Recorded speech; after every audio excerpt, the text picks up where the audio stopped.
Handelinge 2 vers 1 tot 47. En toe die dag van die Pinksterfees aangebreek het, was hulle almal eendradig by mekaar. En daar kom skielik uit die hemel 'n geluid soos van 'n geweldige rukwind, en dit het die hele huis gevul waar hulle gesit het. Toe is deur hulle tonge gesien soos van vuur, wat hulle self verdeel en op elkeen van hulle gaan sit. En hulle is almal vervul met die Heilige Gees en het begin spreek in ander tale, soos die Gees aan hulle gegee het om uit te spreek.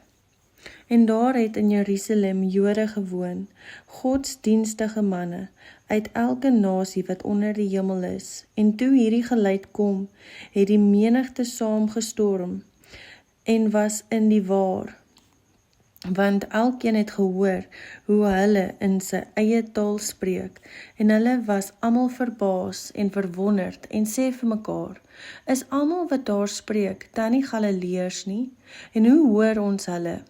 Elkeen in ons eie taal, waarin ons gebore is. Parters en Meders en Alamite en die inwoners van Mesopotamië, Judea en Kappadosia, Pontus en Asia, Frigia en Pamfilië, Egipte en die streke van Libya, by Sirene en Romeine wat hier getoef, Jode en Jodegenote, Kretense en Arabiere. Ons hoor hulle in ons eie taal oor die groot dade van God spreek, en hulle was almal verbaas en radeloos, en sê die een vir die ander, wat kan dit tog wees? Maar ander het gespot en gesê, hulle is vol soetwyn. Maar Petrus het opgestaan met die 11 en sy stem verhef en hulle toegespreek, Joodse manne en almal wat in Jerusalem woon, dit moet julle weet en luister na my woorde. Hierdie mense is tog nie dronk soos julle dink nie, want dit is nog maar die 3de uur in die môre. Maar dit is wat deur die profeet Joël gespreek is, en in die laaste dae spreek God, sal ek van my gees uitstort op alle vlees, en julle seuns en julle dogters sal profeteer, en julle jongelinge sal in gesigte sien, en julle ou mense sal drome droom, en ook op my diensknegte en diensmaagde sal ek in die dae van my gees uitstort, en hulle sal profeteer, en ek sal wonders gee bo in die hemel en tekens onder op die aarde, bloed en vuur en rookdam. Die son sal verander in duisternis en die maan in bloed voordat die groot en duurligtige dag van die Here kom. En elkeen wat die naam van die Here aanroep sal gered word. Israeliete, luister na hierdie woorde. Jesus, die Nasarener, 'n man deur God vir julle aangewys met kragte en wonders en tekens, wat God deur hom onder julle gedoen het, soos julle ook self weet.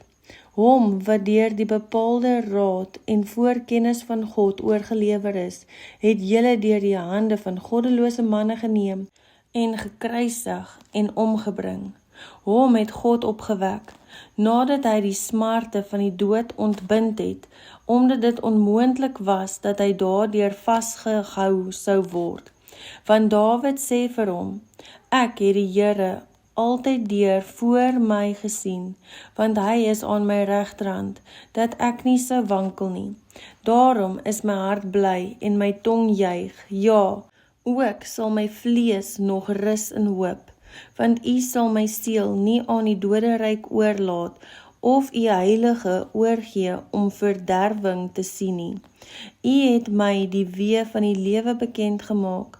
U sal my vervul met die vreugde by U aangesig.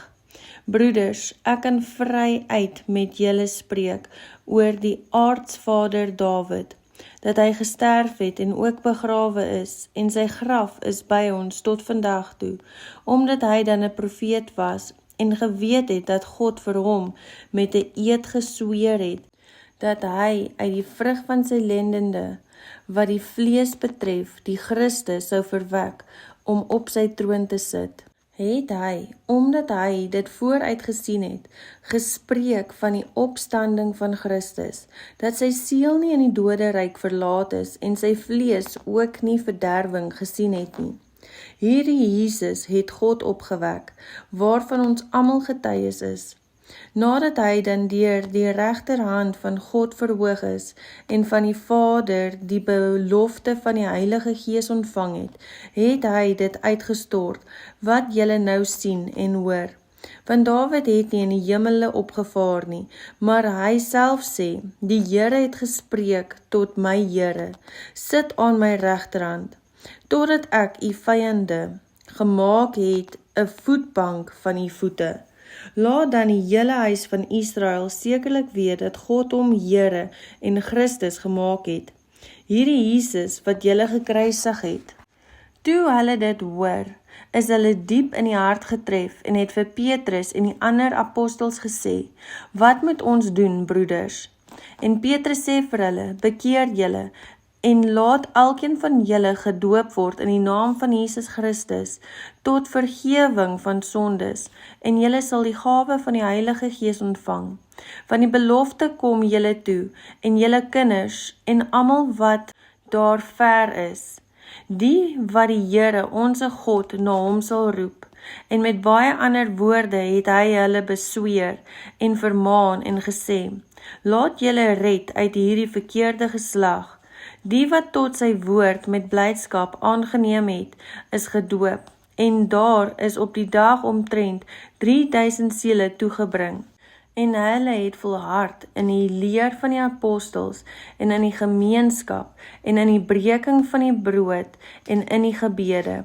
En vrees het op elkeen gekom, en baie wonders en tekens het deur die apostels plaasgevind, en almal wat gelowig geword het, was by mekaar, en het alles gemeenskaplik besit, en hulle eiendom en besittings het hulle verkoop, en die opbrengs onder mekaar verdeel, volgens wat elkeen nodig gehad het, en dag vir dag het hulle eendragtig volhard in die tempel, en van huis tot huis brood gebreek, en hulle voedsel met blydskap en eenvoudigheid van hart geniet, terwyl hulle God geprys het, en in guns was by die hele volk, en die Here het daagliks by die gemeente gevoeg, die wat gered is.